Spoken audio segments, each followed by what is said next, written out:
একটা মেয়েকে জিজ্ঞেস করা হয়েছিল বিয়ের আগে আর বিয়ের পরের মধ্যে পার্থক্য কী। তখন সে বলেছিল, বিয়ের আগে ছিলাম বাবার বাড়ির মেয়ে, আর এখন হয়েছি শ্বশুর বাড়ির বৌমা। আগে আমার মুখে সবাই খাবার তুলে দিত, আর এখন আমাকে সবার মুখে খাবার তুলে দিতে হয়।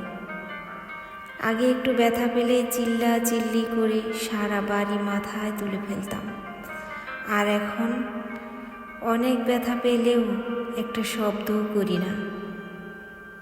আগে হাসার জন্য মা বকতো, আর এখন কাঁদতে গেলেও ভয় হয়।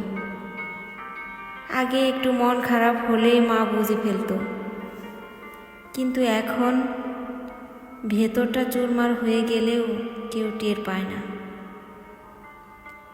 আগে ভাবতাম বাইরের জগৎটা অনেক শান্তি, কিন্তু এখন বুঝি মায়ের আঁচলের নিচেই শান্তিতে ছিলাম।